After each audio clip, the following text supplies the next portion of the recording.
Jim Marshall is a professional football player. Like all the men of his profession, past and present, he's a hunter for action, for excitement, and for challenge.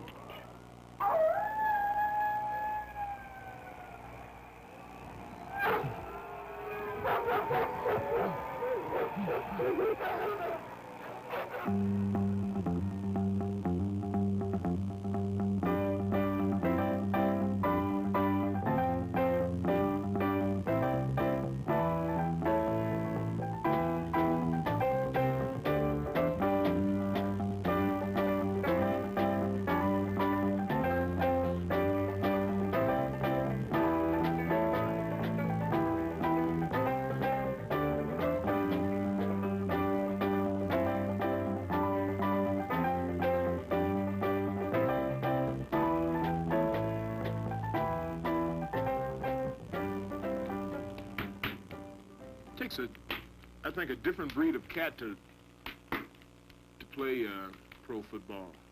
I've always told the new fellows coming in that you've got to be just a little bit crazy to play professional football. Here we go, Don. A mood look, Don. Good, Don. Even a little more out to sea, Don. Beautiful, Don. Don Meredith is a different breed of cat. He's not a hunter, but a lover. Yeah, like you really A lover of the game he plays and of the opportunities it has given him. Good, Don. You're really looking, Don. Beautiful, Don. That's a shot, Don. Good. Great. Think about it, John. Beautiful, Don. Good. Don. Beautiful. Good. Professional football is a violent game of physical contact, played by a conglomeration of misfits. Not misfit in that the guy can't do anything else or he doesn't belong anywhere else, but misfits in that this guy is a misfit in a positive point of view, that he's something kind of special. Not that he's better than anyone else, it's just special. It's a special talent. Special men in a special game. A uniquely American game, with a history as rich and as rugged as the country in which it was born. Town teams were formed, rivalries flamed. Victory became vital at any cost. In 1915, Canton, Ohio organized a pro team, and to ensure victory, the promoters signed the most famous athlete in the land. He was called Bright Path by his Indian mother, but was known to millions as Jim Thorpe. In the 1912 Olympics in Stockholm, he scored more points than did whole nations. King Gustav of Sweden proclaimed him the greatest athlete in the world. But football was Jim's favorite sport, and his name gave the pros their admittance to the national scene.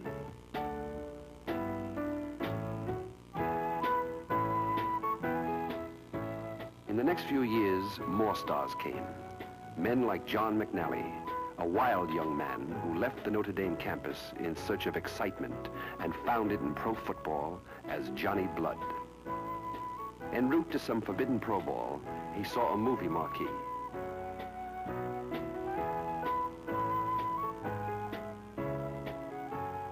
That day, Johnny Blood took the field for the Green Bay Packers, and Blood ran on and on for 15 seasons. Thorpe and Blood gave a prestige and a style to pro football. George Halas gave it a foundation from which to grow. In 1918, he lost his position as a right fielder with the New York Yankees to a player named Babe Ruth. Frustrated, Halas turned to pro football and founded the Chicago Bears. He employed himself as left end, captain, and coach.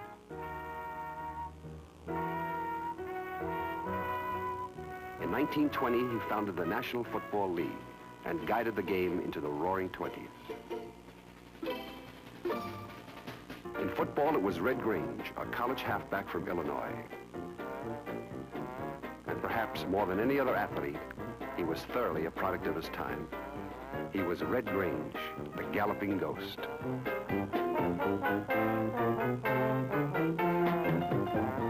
In 1925, he turned pro and signed with George Halas's Chicago Bears.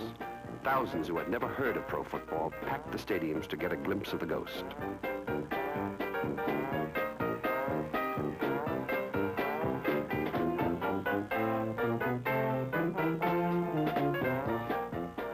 Grange did more to popularize pro football than any other player before or since. The next great stride in pro football was taken not by a runner, but an owner. George Preston Marshall of the Washington Redskins believed that football should be entertainment, and that entertainment was a long forward pass accompanied by good music. For the latter, he organized the Redskin Band and provided pro football with its first team song, Hail to the Redskins.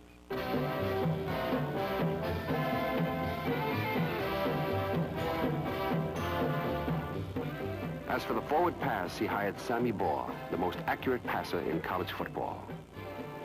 In his rookie season, Slingin' Sam led the Redskins to the championship, and his passes signaled the beginning of modern pro football.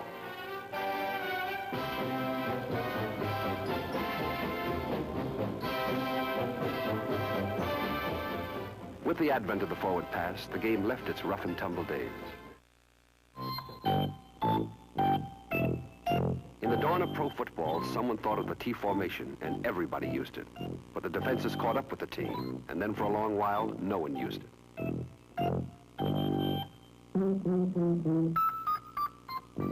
In the 30s, they used complex shifting formations with intricate patterns of deception.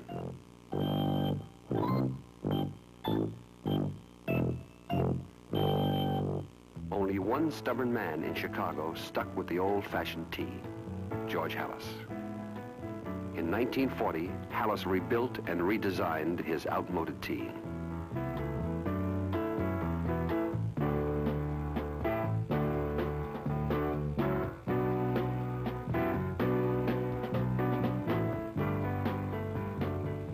On a bright and crisp December afternoon in 1940, 36,000 people witnessed the birth of a new era in pro football.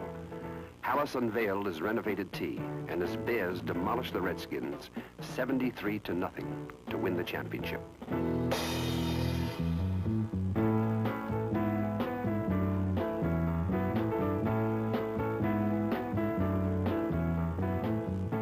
The Bears' victory was so impressive that every team adopted the explosive T formation, and players tossed the ball around like vaudeville jugglers.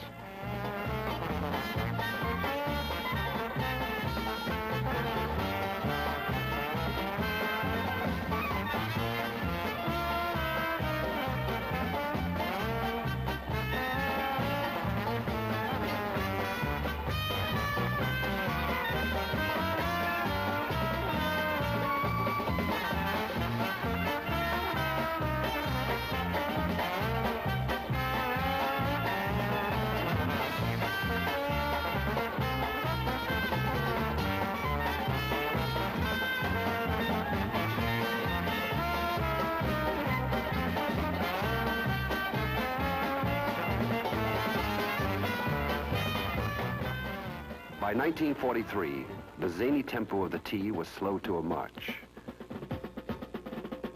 Pro football was attuned to the temper of the times. At the control center of the pro attack was the tee quarterback, the dashing commander of Sunday's wars. Otto Graham, number 14, the quarterback of the Cleveland Browns, traveled the paths of glory more often than any quarterback in history. He led the Browns to a title in each of his 10 years in the game.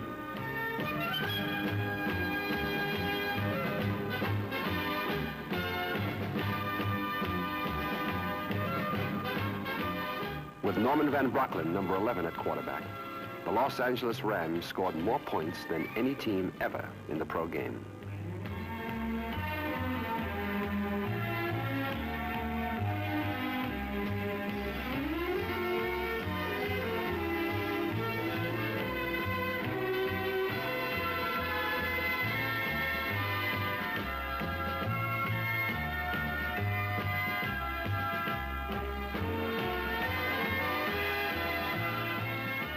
Bobby Lane, number 22 of the Detroit Lions, couldn't match Van Brocklin in pure passing skill, nor was he as polished as Otto Graham. In fact, whatever he did looked difficult rather than easy. But Lane, like the others, was a champion. He was a driving field general who demanded and got the very best his troops had to offer.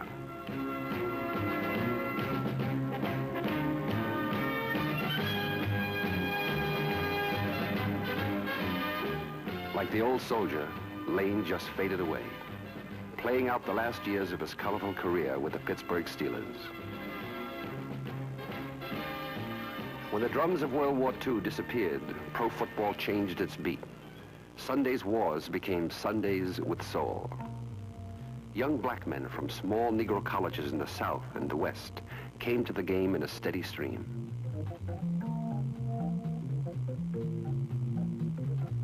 There were mountains like 240-pound Marion Motley, number 76, and molehills like 5'4" Buddy Young, number 22.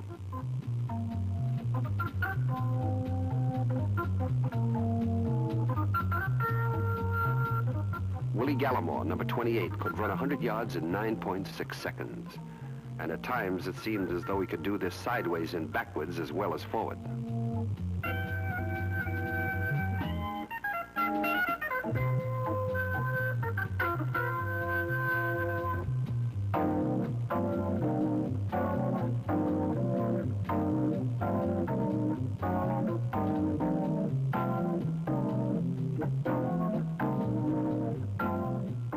Bobby Mitchell, number 49, was strong, quick, and could change directions like a fish.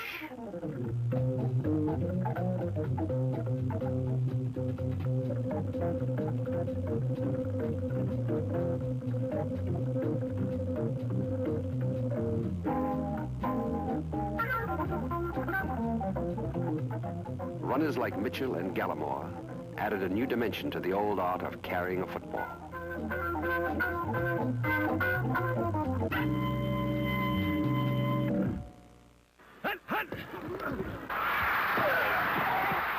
It was Yankee Stadium, 1958. The Giants and the Colts in the championship game.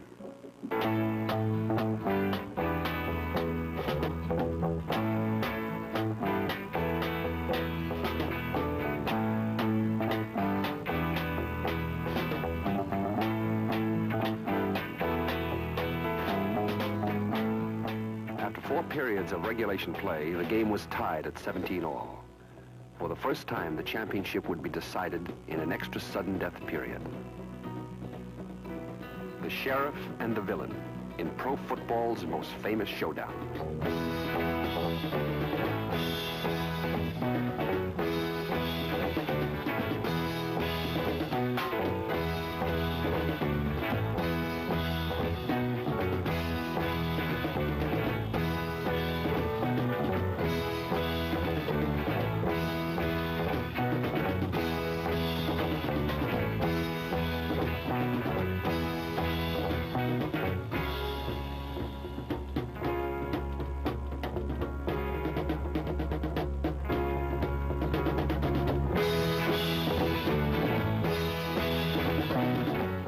Colts are champions. The good guy wins, and pro football has been true to the heroic image of its time. In John Unitas, America had a new sports idol. And it was a new America that idolized him, the America of television. 60 on 4 in the ISO. TV thrust pro football into millions of American homes. Sundays became an electronic orgy of plugged-in passes and turned-on touchdowns.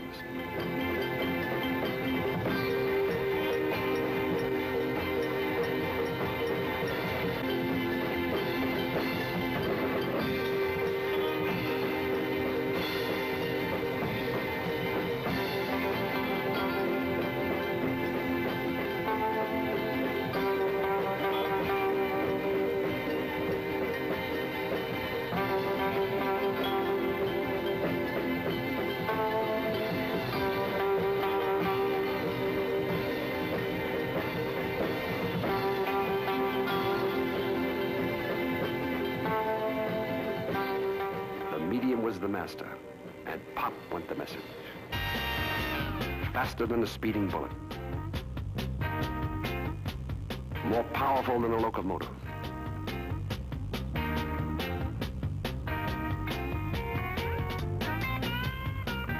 Able to leap tall buildings in a single bound.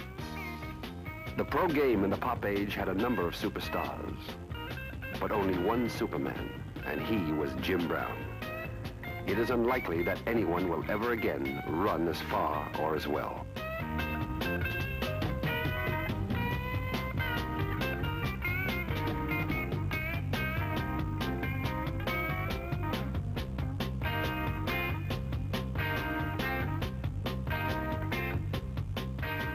While the game moved through the pop age, the Green Bay Packers remained in the Ice Age. Their rich tradition of victory frozen under a glacier of defeat.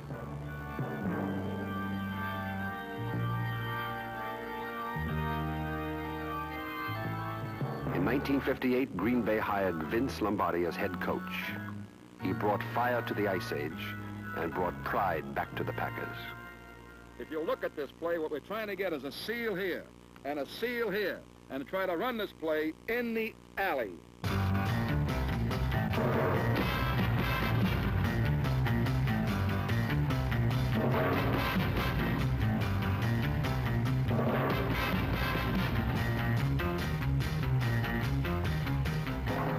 In his first year, Lombardi gave the Packers respectability.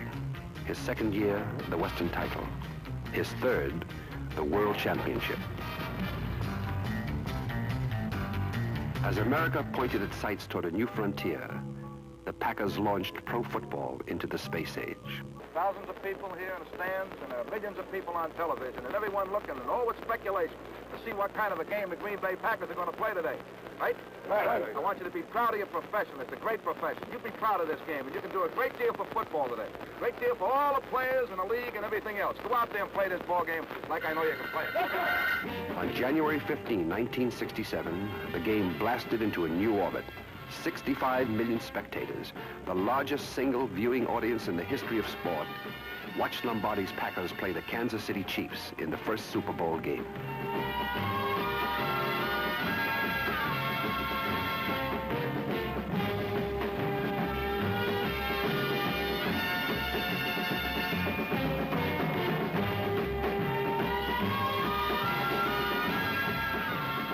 Lombardi wins, but most important, the game wins. On a Super Sunday, pro football becomes America's super game. In its 50th year, pro football remains an expression of America. No player fits the accepted pattern of the 60s better than Joe Namath. He has defied coaches, curfews, and conventions, but stands unchallenged as the game's most celebrated player and its finest passer.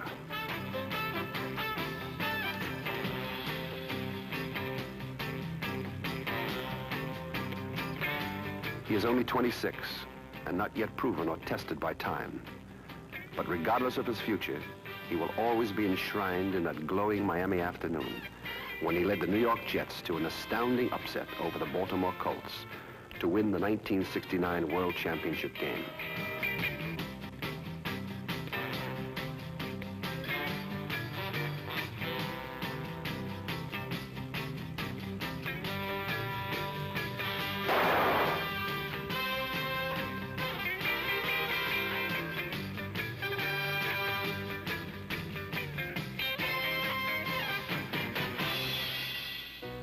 It is doubtful that George Halas will receive an ovation when he leaves the field for the final time. He is 74 years old now and moves through the mud age of Aquarius like some old period piece. Yet George Halas, perhaps more so than Joe Namath, is a man for his time. He has done his thing for 50 years.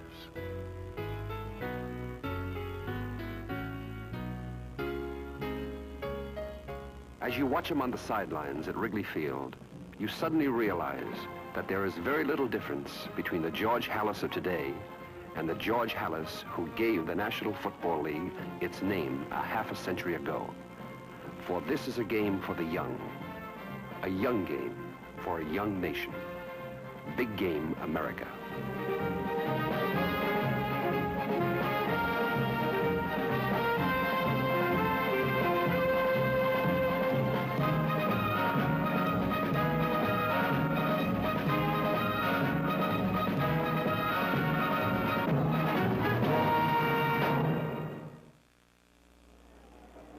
I left 92 T-pull on set.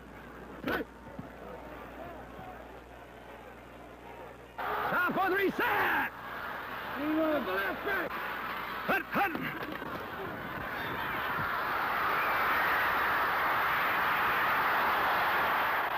Don Meredith, number 17, is part of Big Game America. In a sport of special men, he is extra special because he's a quarterback. All right. 93 T-pull on set. Ready? 24, Leroy.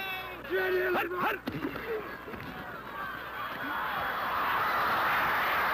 Stack 'em up, Robbie!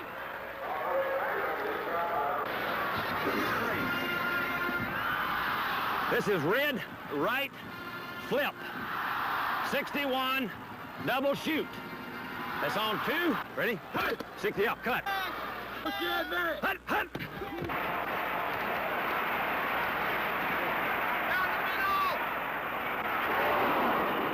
Dadgummit! He slipped out of his break. I tell you, Don, he's putting on an awful big break, see? And you've got to let him get going before you fire the ball, see? But he's coming way in. I threw that thing right at his break. I think he fell down. Here, Ray. Hello. Well, he didn't make a route. Well, I know it. You know, I didn't... I got a throw back there after a while. Okay, but I don't care which way he breaks if he'll just break. Okay, bye.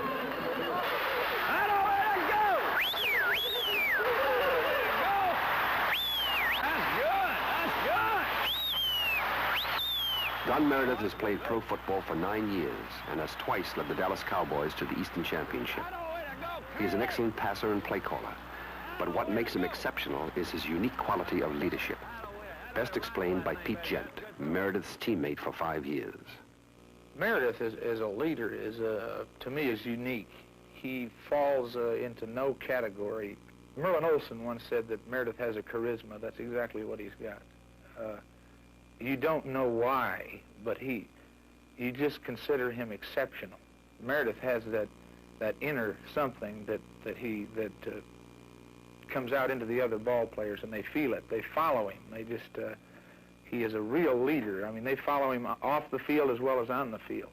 He will, for instance, play the role of a buffoon when the team is together in a group, 4 or 5 guys, and he's with a group of guys he really doesn't know very well on the team. Now, there's 40 guys. It's pretty difficult to get to know all of them personally.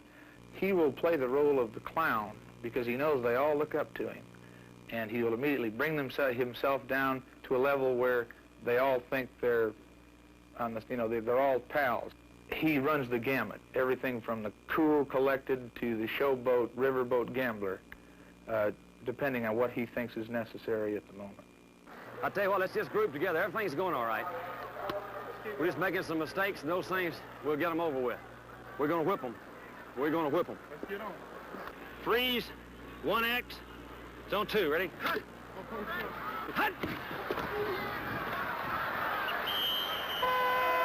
Did not report. He did the series before. He did not report this time. Oh, that's nitpicking. Hey, that's nitpicking with that stuff. 50, listen, they called the 67. 15 yards from here. Oh, golly bun. We're on a 29 that goes to the tackle. He's a tackle. He's a tackle. He's not an end, he's a tackle. Hey. He's a tackle. That's picking too much anyway. No, he's not. He's not playing an end. He's playing a right tackle. Y'all go back and send that huddle. You get back in the huddle. Just settle down. Wings zig out. We're cutting them. It's on set hut. Let's go. Hut, hut.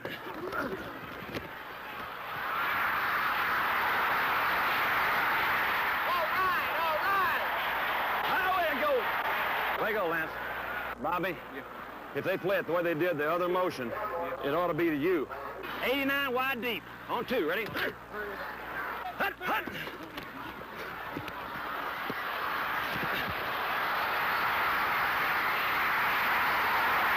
Oh, yeah. Hey! 65 wing quick post. Lance, be alert. It's on two, ready? Hut, hut.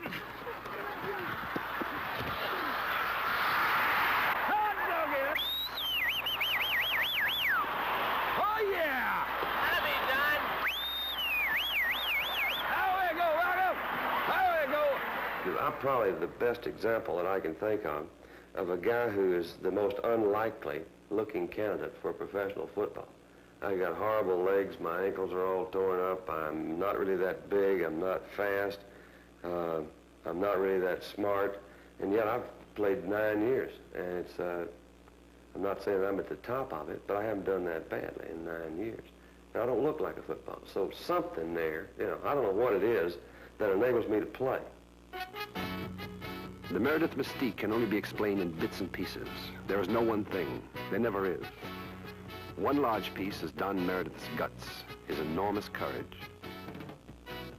For a quarterback, there is no place to hide or rest, no way to avoid the battle. It finds him with a swift and sudden truthfulness.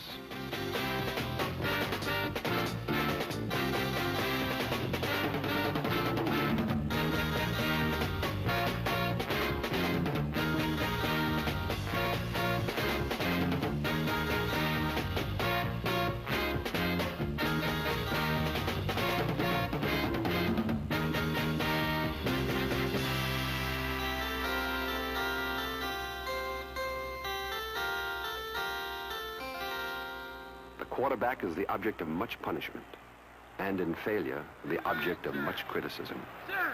Hut, hut!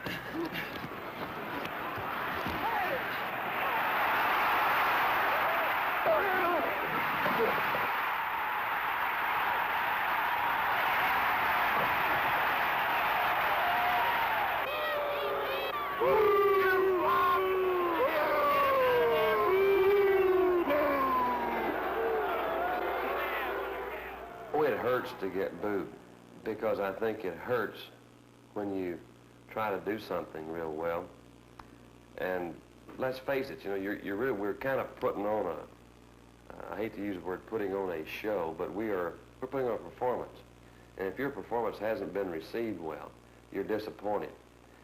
The most disappointing thing is that in your heart, you know you did the best you could. You know you did the very best that you could. And then they just say, whammo, you know, they just like, they really let you have it. And you want to say, hey, you know, but you really don't understand, people. You don't really understand what it's all about. Don't do that, you know. I don't like seeing anybody get booed. Don't do that to me. Don't do it to anybody else. It's not right.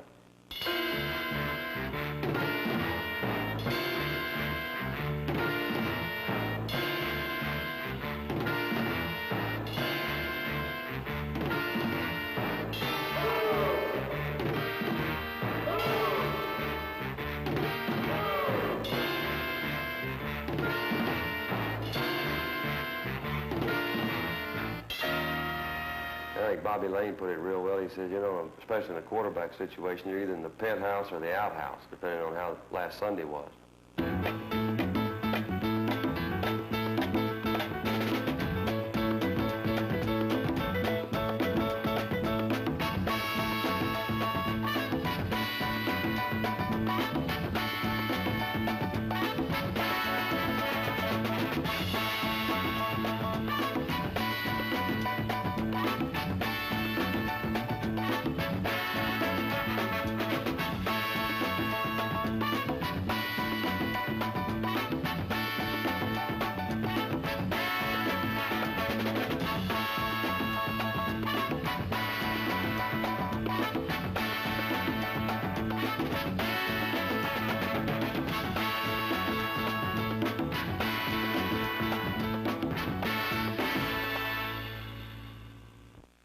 And you know, the big problem we face in the game against the Cowboys is their great quarterback, Don Meredith, number 17.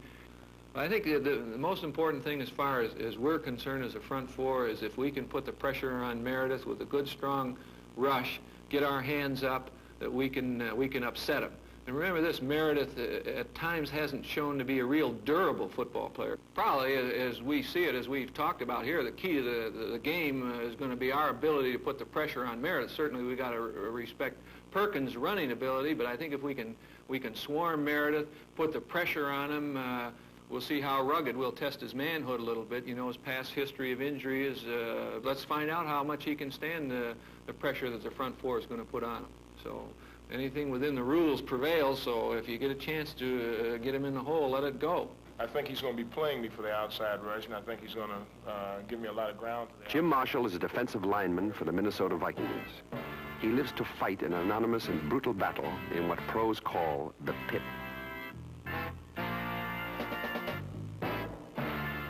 There is no glory. There are no heroes in the pit. Finesse and style have no place here.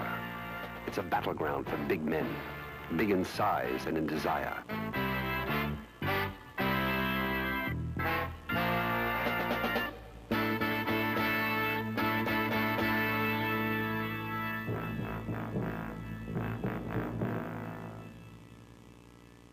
I play football because I love the game. There can't be any other reason. You have to love it to play it. You have to have that desire. You have to be, well, as Harry Gilmer used to say, agile, mobile, and hostile.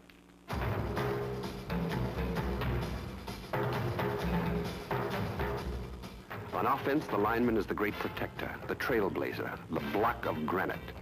He provides the runners and the passers with the inches and the seconds in which to perform.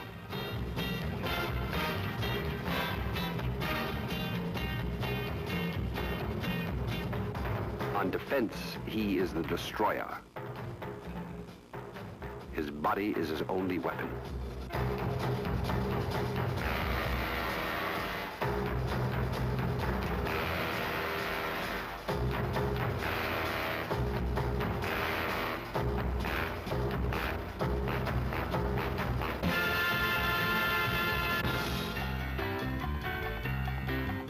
These are massive, aggressive men. Physical men in constant search of challenge. Men for all seasons. For 11 seasons, Jerry Kramer played for the Packers, but in the spring he wore a helmet of a different type and found his challenge in the ocean as a deep-sea diver.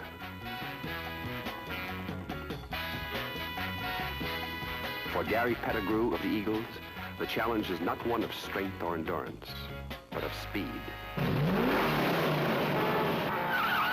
He is a race car driver in the off-season.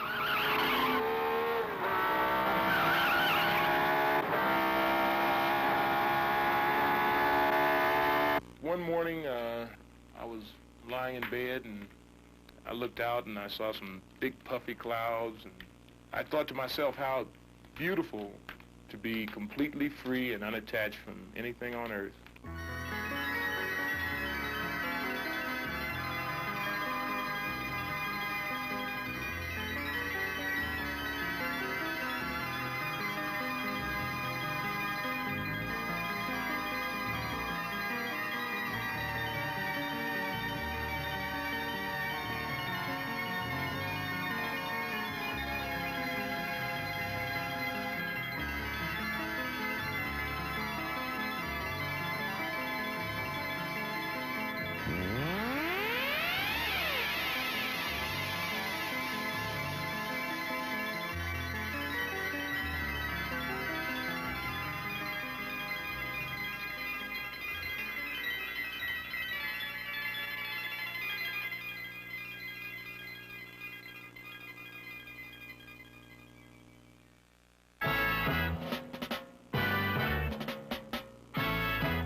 To the men who play it, pro football is more than just a sport, more than just a physical contest.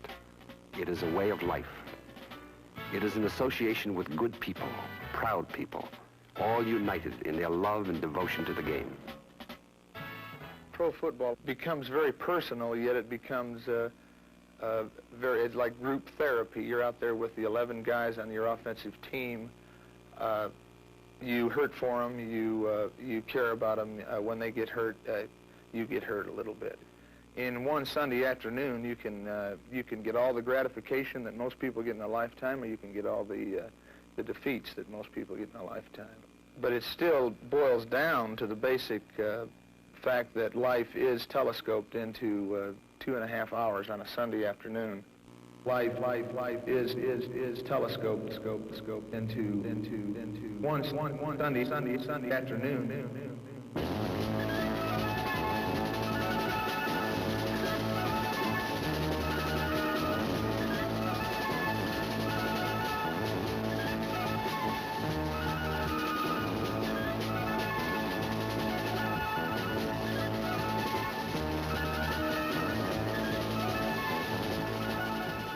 Pro football, a violent odyssey through a 100-yard universe.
There is more to pro football than Sunday afternoons. Each game is preceded by hours of preparation and practice. Each new opponent is studied and analyzed. This particular defense that the Vikings have is one of aggressiveness. But in order to beat them, I just feel like you've got to handle their front four, and especially the two ends. Try to stay in the middle area, mainly to keep the pass rush off of you. I mean, don't take passes that take too long to throw. Otherwise, you're going to have Eller and Marshall, down your neck if you take too long to throw the ball. Way to go, McGilly Gorilla. Here's the thing that I'm worried about. If we get the pressure up the middle, you know he's going to start going to the... Meredith's going to... Yeah, Meredith... Yeah, he's going to get out to the outside. And if Meredith finds out that he can get us by running that quick count, then he's going to run us to death on that quick count. And we can't afford to have that, see? So we've got to have time to adjust. The main thing is going to be keeping him in, though. Keeping him bottled up. Keep him bottled up. Yeah. And it'll be Strategy, practice, planning, an overture to Sunday Symphony.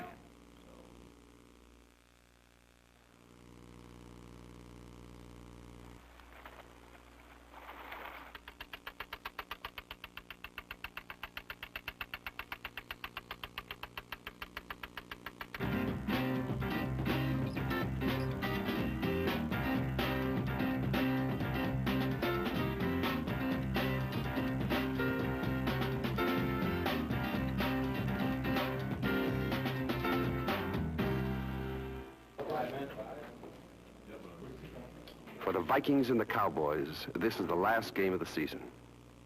For Don Meredith, it is the last game of his career. After it, he will retire, taking with him many proud memories and in return, giving one to the game.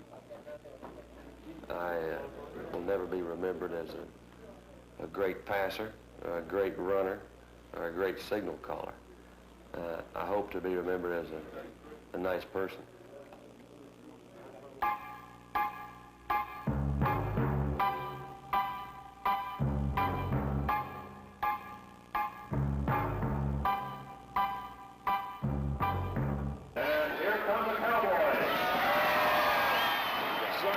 This is our thing. Get it in here, girl.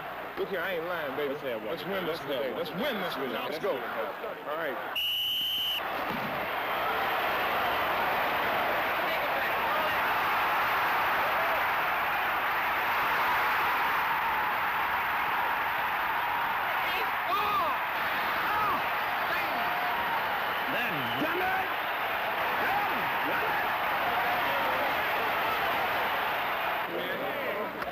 It's okay, baby. We'll get it back. It's all right.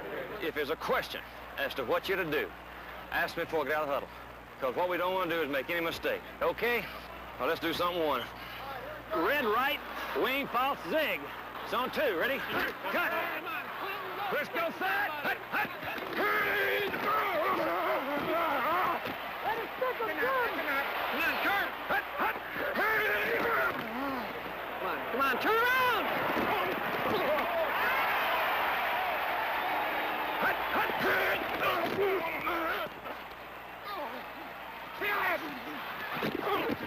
4-3, hut.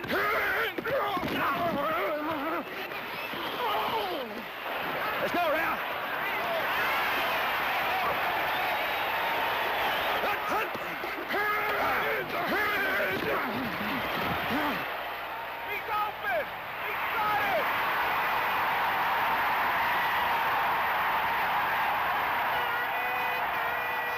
Come on, offense, let's go. Come on, we got to get to 7. Come on, baby, come on, we got to get it.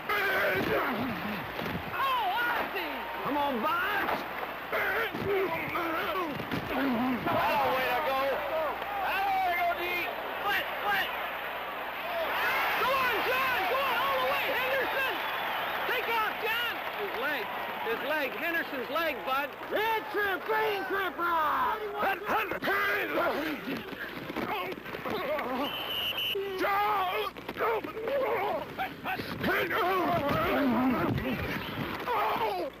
Watch out, watch out. Come on now. Hey, come on, baby. Come on, let's have a nice clean one, okay? Come on, we don't want to have a fighting and stuff, man. Come on, Lonnie. Hey, don't start. Look, man, play on the field. Help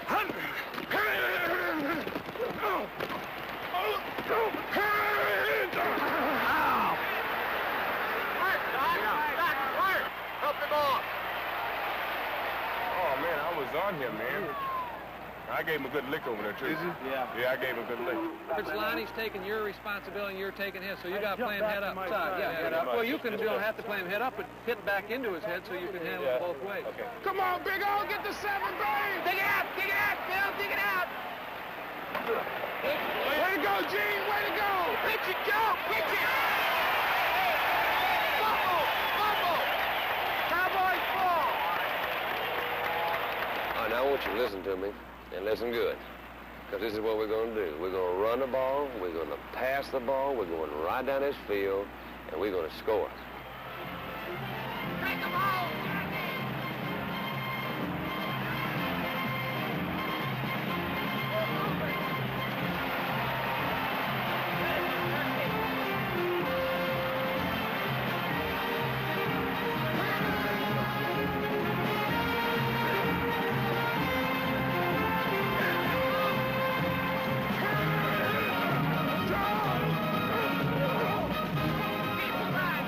One Sunday in pro football.